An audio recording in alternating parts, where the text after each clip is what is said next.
ਉਹ ਕੰਧ ਕਿਸ ਤਰ੍ਹਾਂ ਟੁੱਟੇਗੀ? ਮੇਰੇ ਈਮਾਨ ਦੇ ਨਾਲ, ਮੇਰੇ ਯਕੀਨ ਦੇ ਨਾਲ, ਮੇਰੇ ਭਰੋਸੇ ਦੇ ਨਾਲ, ਖੁਦਾ ਦੇ ਹਜ਼ੂਰ ਖੜੇ ਤੇ ਅੜੇ ਰਹਿਣ ਦੇ ਨਾਲ ਉਹ ਕੰਧ ਜਦੋਂ ਟੁੱਟੇਗੀ, ਉਹ ਡੈਮ ਦਾ ਦਰਵਾਜ਼ਾ ਜਦੋਂ ਟੁੱਟੇਗਾ, ਫਿਰ ਅਨਲਿਮਿਟਿਡ ਫੇਵਰ, ਅਨਲਿਮਿਟਿਡ ਬਰਕਤਾਂ ਸਾਡੀ ਜ਼ਿੰਦਗੀ ਜਾਣਗੀਆਂ और साढ़े को संभालियां नहीं जाएंगी। समझ आ रही कि नहीं आ रही? डैम के पीछे इतना पानी होता है कि उसको कंट्रोल करना हमारे बस की बात नहीं है। उसको कंट्रोल उस दीवार ने किया होता है और उसके आगे वाली जो जमीन होती है वो बिल्कुल खुश्क और बंजर होती है। पर जब वो डैम का दरवाजा खुलता है तो वो अनलिमिटेड फेवर, वो अनलिमिटेड पानी जब आता है तो सारी जमीन को क्या कर देता है? हरा भरा कर देता है। कितनों को समझ आ रही है? और हम अपनी आंखों से डैम को देख तो रहे हैं, इसका मतलब हम खुदावंद यीशु मसीह की बरकतों को देख सकते हैं कलाम के वसीला से, उसकी बरकतों को, उसके फजल को, उसके जलाल को, उसके बड़े बड़े कामों को हम देख तो सकते हैं, पर वो दीवार भी हमको नजर आएगी जब तक खुदावंद यीशु मसीह उस डैम को नहीं खोलेंगे। हम उन बरकतों को कभी भी देख नहीं सकते जो उसके पीछे छुपी पड़ी है। पता है कि डैम के पीछे सब कुछ है, पर जब तक डैम खुलेगा नहीं। आप एक बात बताओ, अगर हुकूमत ने डैम का दरवाजा बंद किया है तो क्या वो आम बंदा जाकर उस डैम के दरवाजे को खुला सकता है? क्या कोई बंदा खुला सकता है? एयर खुल जाए, इसको मैं देखना चाहता हूं कैसा पॉसिबल है। उस डैम के दरवाजे को खोलने के लिए उसको जाकर किसको मिलना पड़ेगा? हेड को। कौन? वजीर आजम को, मतलब मुल्क के बादशाह को। उससे बात करनी पड़ेगी, उसके साथ डिस्कशन करनी पड़ेगी, उससे परमिशन लेनी पड़ेगी, देन वो डैम का दरवाजा वो आपके लिए खोल सकता है। खोल सकता है कि नहीं? इसी तरह से आपकी जिंदगी की बरकतों का जो डैम के पीछे जो खुदा ने आपकी आंखों के सामने एक दीवार को रखा है, एक पर्दे को रखा है, वो पर्दा जब तक आप खुदावंद यीशु मसीह को नहीं कहेंगे वो पर्दा नहीं हटेगा। और जब तक वो नहीं हटेगा आप अपनी फेवर को, अपनी बरकत को तब तक नहीं ले सकते जो वो आपको देना चाहता है। समझ आ रही कि नहीं आ रही? इस सारी बातों का निचोड़ क्या है? आपकी लाइफ में खुदा 99% पंजाबी च 99% खुदा थोड़े सारे कामों को कर चुके हैं। सिर्फ वो 1% इस करके नहीं करता पाया ताकि तुसी ओदे नाल मुत्तफिक हो जाओ, ओदे हजूर झुक जाओ और उस कंध को तोड़न जोगी ताकत रख लो। खुदा डैम के दरवाजे को तोड़ देगा और जो वो 99% थोड़ी जिंदगी च आएगा तुसी हिल जाओगे, ताकि को संभालना क्यों हो जाएगा? मुश्किल हो जाएगा। हालेलुया। अब मैंने ये बातें आपको क्यों कही? अगर आप चर्च में हो तो ये बात फर्क, बरकत कभी किसी को नजर आई है? नजर आती है? खुदा किसी को नजर आता है? उसका रूह किसी को नजर आता है? नहीं ना नजर आता। यही बात मैं आपको कहना चाहता हूं कि जो डैम के पीछे, मतलब चर्च में जब आ गए, आपको खुदा का रूह नजर तो नहीं आएगा, वो आपको बरकत नजर तो नहीं आएगी, वो चीजें नजर तो नहीं आएंगी, पर वो पीछे है या नहीं? वो है कि नहीं? और वो डैम का दरवाजा वो क्या है? वो आपका खुदा के हजूर में खड़ा और अड़े रहना है, उस शैतान को हिलाना है, उस शैतान के जुए बंधनों को तोड़ना है, उसके हजूर में खड़े और अड़े रहकर अपने जिस्म की ख्वाहिश के ऊपर गाली पाकर इसकी मर्जी को पूरा करना है, खुदा की मर्जी। और जब आप चर्च में आ जाते हो, उसकी प्रेजेंस में आ जाते हो, आपको लगता तो ऐसा होगा चर्च सी संडे सी खुदा दी हजूरी सी चलेगा, चलो जी हालेलुया, 5-7 गीत गाए या 10 गीत गा रहे, सरमन सुनिया, मैसेज सुनिया, ओके जी हालेलुया, कहा चले गए। आपको नजर तो कुछ नहीं आ रहा, पर आपको ये अंदाजा नहीं कि 99% जो ब्लेसिंग है वो आपकी लाइफ में घुस चुकी है और आपको नजर नहीं आएंगी। कुछ लोग जब खुदा के साथ मिल जाते हैं उनको कुछ नजर नहीं आता, जैसे मुझे अभी कुछ नजर नहीं आ रहा, सिर्फ 10-15 नजर नहीं आ रहा इन आंखों से, पर इन आंखों के पीछे जो खुदा ने ब्लेसिंग छुपा के रखी है वो आपकी सोच से कहीं परे है। ये तो सिर्फ एक छोटा सा एक ट्रीजर है, जो उसके पीछे जो बड़ी पिक्चर अभी बाकी है, जो रिलीज होने वाली है, आप उसके बारे में सोच नहीं सकते। इसी तरह से आप चर्च में आ गए, आपको ब्लेसिंग नजर नहीं आएगी, पर ब्लेसिंग आपकी लाइफ में एंटर कर चुकी है। आप चर्च में आए, बरकत नजर तो नहीं आई, पर जब आपके घर में से कलेश भाग जाते हैं और आप सुकून फील कर रहे हो, अरे ये उसी की बरकत है, ये उसी का फजल है, ये उसी का जलाल है। समझ आ रही कि नहीं आ रही? हालेलुया। चर्च में आ गए, बरकत महसूस नहीं होगी, फील नहीं होगी, कुछ नजर नहीं आएगा, पर बरकत आपकी लाइफ में घुस चुकी है। Hallelujah, thank you lord. आ जाओ, अब आपने इस मैसेज को गौर से सुनना है और समझना है। साफा बात पहली दो आयात हम देखेंगे। इफ्सियों उसका 5वां बाप उसकी पहली दो आयात। बस अजीज फर्जंदों की तरह खुदा की मानिद बनो और मोहब्बत से चलो, जैसे मसीह ने तुमसे मोहब्बत की और हमारे वास्ते अपने आप को खुशबू की मानिद खुदा की नजर करके कुर्बान किया। हालेलुया, आमीन। अब आपने इस बात को समझना गौर से, क्योंकि कलाम को जब हम अपने जहन सोच से उसको पढ़ते और समझते हैं, कलाम वैसा नहीं होता, क्योंकि कलाम की गहराई में हमें जाना पड़ता है। और बाइबल ये कहती है मेरे रूह से जुदा होकर तुम कुछ भी नहीं कर सकते। इसका मतलब है, इसको समझने से पहले जब हम कोर्स करते हैं, खुदा की हजूरी में जाते हैं, उसका मतलब ये होता है हम खुदा के रूह को अपनी लाइफ में मांगते हैं, ताकि जो कुछ हम सीख रहे हैं उसको रूह की फजल से हम सीख सके, ताकि ऐसा ना हो कि हम अपनी अकल से कुछ सीख कर कुछ गलत समझें। हालेलुया। यहाँ पर आपने गौर से समझना है। बस अजीजो, अजीज किसको कहा जाता है? किसी ऑनर वाले बंदे को। इज्जत किसी को किसको दी जाती है? जो किसी की नजर में बहुत रिस्पेक्ट की नजर पर हो। ए अजीजो मतलब बहुत सेंसिटिव लोगों, मतलब खुदा के बेटे और बेटियों, खुदा के बच्चों। ए अजीजो मतलब ए मेरे लोगों, ए मेरे बंदा, ए मेरी बेटी, ए मेरे बच्चों, मेरी आवाज को सुनो। आगे लिखा है, बस ए अजीजो फर्जंदों की तरह खुदा की मानद बनो। खुदावंद यीशु मसीह, ये जो बात हो रही है, ये एग्जाम्पल दी गई है खुदावंद यीशु मसीह की। और ये एग्जाम्पल इसलिए दी गई ताकि जैसे खुदावंद यीशु मसीह बने, वैसे हमको भी क्या करना है?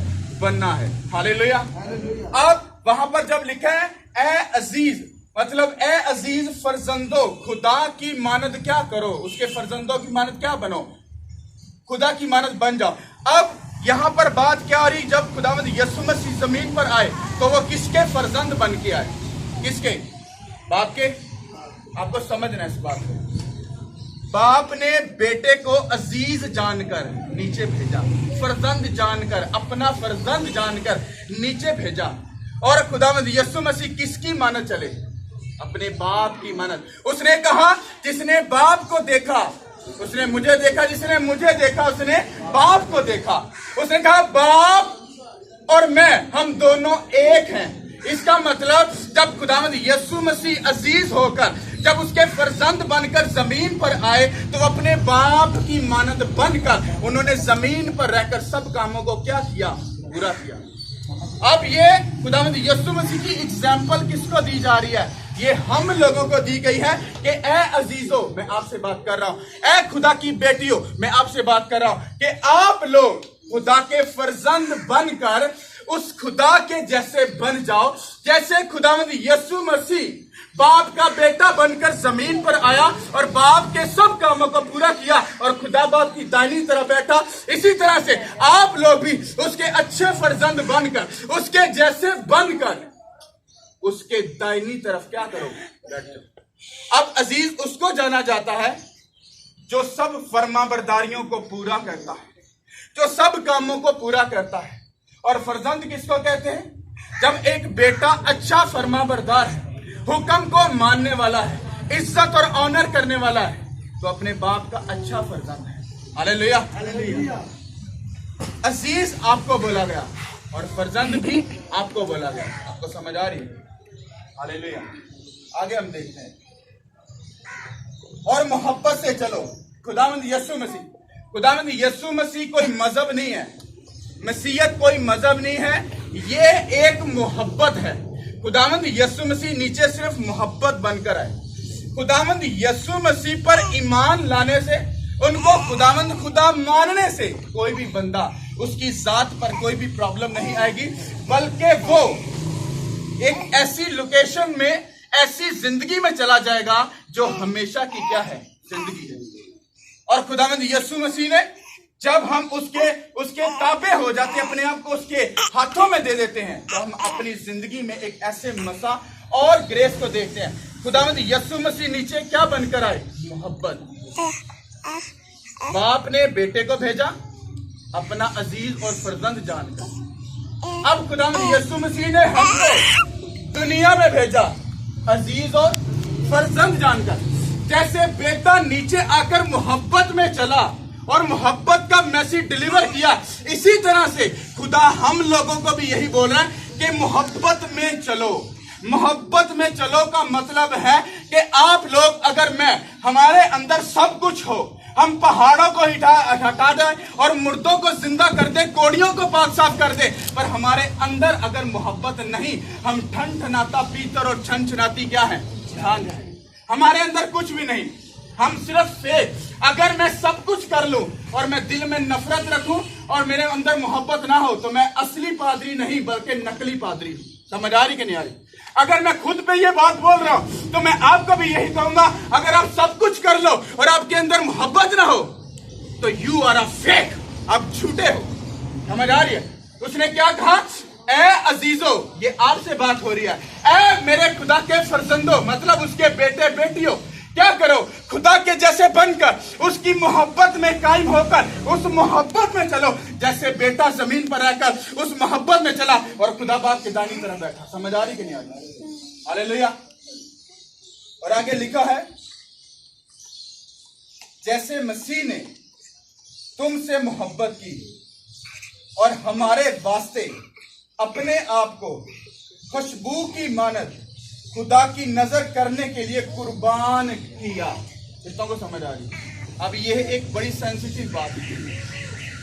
पिछले दौर में जब खुदा के हुजूर में कोई भी आप अपनी कुर्बानी खुदा के हुजूर में लेके जाते थे, कोई भी नजराना खुदा के हुजूर में लेके जाते थे, वो जलाया जाता था। क्या किया जाता था? वो जब जलाया जाता था तो खुदा की डिमांड क्या थी?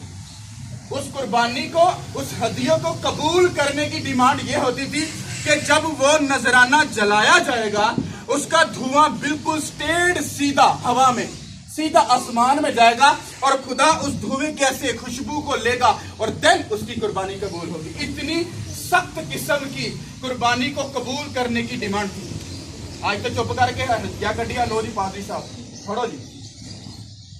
वो पता नहीं है वो किन पैसों से आया, किस नियत से दिया जा रहा है, क्या उसका प्लान है, क्या है, कुछ पता नहीं है, पर वो हदिया अंदर चला गया। लेने वाले को भी कुछ नहीं पता और देने वाले को भी कुछ नहीं पता, बस वो ये कह रहा है कि मैं ठीक हूं। जब काहिन और हाबिल ने कुर्बानी दी तो उनकी कुर्बानी का जो प्रोसेस था वो यही था। जब एक ने कुर्बानी दी तो एक की कुर्बानी क्या हुई कि जब धुआं ऊपर गया तो वो हवा में फैल गया, और जब दूसरे ने कुर्बानी दी उसका धुआं चैलेंज था। क्या आपको पॉसिबल, यहां कोई भी आग जला दो, क्या पॉसिबल है कि धुआं सीधा लाइन में सीधा ऊपर जाए? पॉसिबल है सर? है नहीं है? पर तब कुर्बानी की डिमांड ये थी कि जो कुर्बानी नजराना दिया जाता था, उसकी खुशबू, धुआं उसका बिल्कुल स्ट्रेट फॉरवर्ड सीधा ऊपर आसमान में जाता था। तो इसी तरह से यहां पर क्या लिखा है, कहंदा मसीह ने जिस तरह साडे नाल मोहब्बत की थी, क्या आप अपने बहन भाइयों से, अपने मोहल्लेदार से, अपने अजीजोकारों से क्या मोहब्बत रखते हो?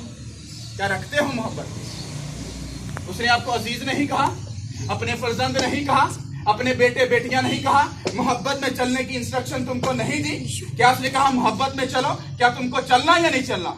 और अगर चल रहे हो तो क्या तुमने भी, जैसे मसीह ने तुमसे मोहब्बत की, क्या तुमने अपने पड़ोसी से, अपनी बीवी, अपने शौहर, अपने मोहल्लेदार, अपने इलाके, अपने मुल्क से क्या वो मोहब्बत की जो खुदावंद यीशु मसीह ने की? और आगे वो कहता है कि तुमसे मोहब्बत की और तुम्हारे वास्ते अपने आप को खुशबू की मानद खुदा की नजर करने के लिए कुर्बान कर दिया।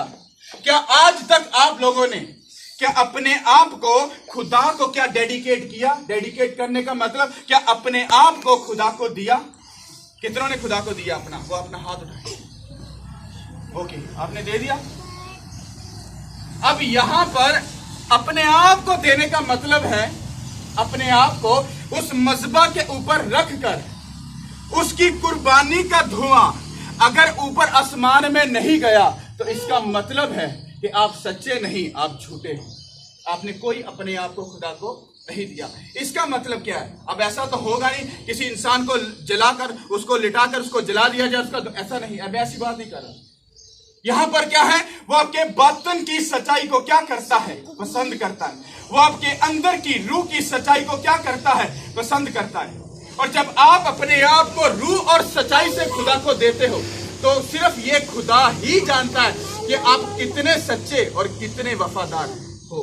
कोई इंसान किसी इंसान को परख नहीं सकता। ये इंसान की गलतफहमी है। परखने वाला सिर्फ खुदा है। हम जिसके ताबे हैं, जिसने हमें बनाया है, हमने सिर्फ परखने वाला सिर्फ वही है। जो बाइबल में लिखा है कि रूहों को परखो, वो इंसान के बारे में नहीं लिखा गया। जो शैतान आपकी जिंदगी में घुसकर आपके बच्चों में, फैमिली में, आपके घरों में काम करता है, ये उस बुरी रूह को पहचानने के लिए बोला गया। जेड़ा शैतान तेरे घर वड़े ओनू तू पहचान नहीं सकिया ते किसे होर ते जाके तू उंगली चुक के कहना पे आ मैनू बंदा ठीक नहीं लगता, आ मैनू पादरी ठीक नहीं लगता। अपने घर च ते वेख ले जेड़ा शैतान वड़िया है, ओ बुरी रूह नू पहचान, ओ शैतान अपने घरों कर, ओनू खुदा आप ही ठीक कर लेगा। समझ आ रही है? इसलिए हमें समझने की जरूरत है। जब हम अपनी लाइफ को खुदा को कुर्बान कर देते हैं तो अब ये डिपेंड करता है कि आपका धुआं खुदा तक पहुंचा कि नहीं। मतलब आपकी कुर्बानी खुदा के हजूर में कबूल ठहरी या नहीं ठहरी। खुदावंद यीशु मसीह का सलीब के ऊपर मारा जाना, गाड़े जाना क्या कबूल हुआ कि नहीं हुआ? हुआ कि नहीं हुआ? वो दाहिनी तरफ जाकर बैठे। अब ये डिपेंड आप पर करता है, क्या आपने अपने आप को मसीह की मानद क्या आप कुर्बान कर दिया, अपनी लाइफ खुदा को दे दी, या अभी भी अपने जिस्म के गुलाम, या अभी भी वो गधों जैसी जिंदगी गुजारने के लिए आपको? तो क्या वहां पे क्या लिखा कि दोबारा से क्या रहो, कायम रहो। मसीह ने तुम्हें इसलिए आजाद किया ताकि तुम आजाद रह सको और कायम रहो, और दोबारा से गुलामी के जुए में मत जुतना। मतलब दोबारा से उस गधे जैसी जिंदगी मत गुजारना, क्योंकि मैंने तुमको क्या कर दिया? हालेलुया। अब ये मैसेज क्या है कि ये आपको ये समझाना चाह रहा है, अगर आपने अपनी लाइफ खुदा को डेडिकेट कर दी, अब आपको कैसे अपने आप को चेक करना है? अपनी लाइफ में, अपने इज़्दवाज में, अपनी फैमिली में, बिजनेस में, सब चीजों को आपने चेक करना है कि आप किन किन चीजों में ब्लेस हो। और अगर आपको ऐसा नहीं लग रहा, इसका मतलब है अभी आपकी कुर्बानी जो है वो खुदा की नजर में कबूल नहीं ठहरी, क्योंकि खुदावंद यीशु मसीह में एक भी बल नहीं था। वो कामिल थे, वो कामिल रहेंगे, वो कामिल हैं, और ऐसा ही होगा, और इसमें कोई भी शक नहीं। इसी तरह से हम भी अगर खुदावंद यीशु मसीह के जैसे, अगर खुदा के जैसे बनकर मोहब्बत में चलेंगे, अपनी लाइफ खुदा को देंगे, और अगर हम में कोई भी गलती ना पाई गई तो हमारी कुर्बानी खुदा के हजूर में क्या होगी? कबूल ठहरेगी। हालेलुया। ये आपको लगता है, ये आपकी सोच है कि हम ठीक हैं, ये आपको लगता है हम ब्लेस हैं, ये आपकी मर्जी हो सकती है, आपके माइंड की बात, पर यहां पर माइंड से खुदा नहीं चलता, वो आपके अंदर के बातन से चलता है। कितनों को समझ आ रही है? वो इंसान की सोच से कभी नहीं चलता। आप चर्च में आ गए, मैंने आपको चैलेंज किया, 99% ब्लेसिंग आपकी जिंदगी में जा चुकी है, पर वो नजर इसलिए नहीं आ रही क्योंकि आपको भी ये प्रोसेस करना पूरा है। हालेलुया। मत क्रिश्चियन लोग अपने आप को धोखा दो कि हमें सब कुछ पता है और हम ठीक हैं। अगर आपका नाम किताबे हयात में लिखा है तो ये काम पूरा नहीं हुआ अभी। अगर आपके लिए प्रॉमिस है कि आप कनान शहर में भी वापस जाओगे, मतलब खुदा की हजूरी में जाओगे, तो इस बात को कहने से काम पूरा नहीं होगा।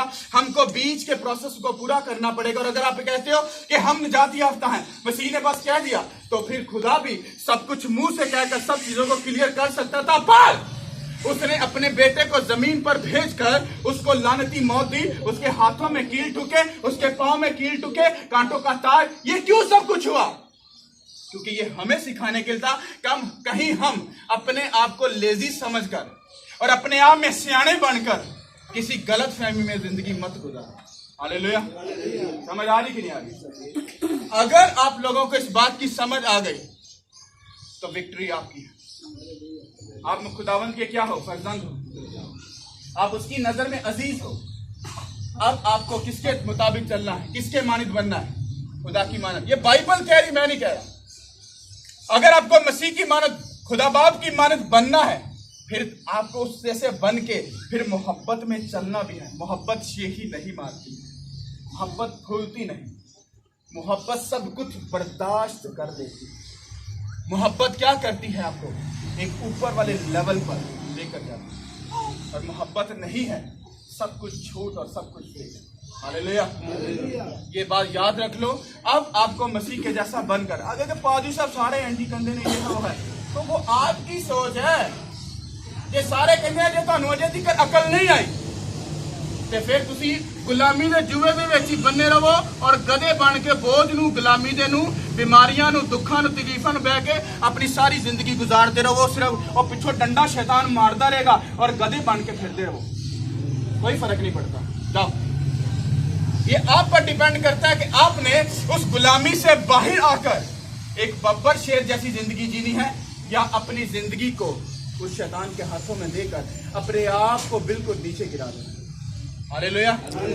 आपको मेहनत करनी पड़ेगी, अपने आप को खुदा को देना पड़ेगा और अगर ऐसा करने के लिए तैयार हो तो जीत आपकी। हालेलुया। हालेलुया। हालेलुया। सब बोलो आमीन। आमीन। आमीन। मैसेज में आगे सुनाना चाहता हूँ, गर्मी बहुत है, सब बोलो आमीन। आमीन। सब अपने कदमों पर खड़े हो।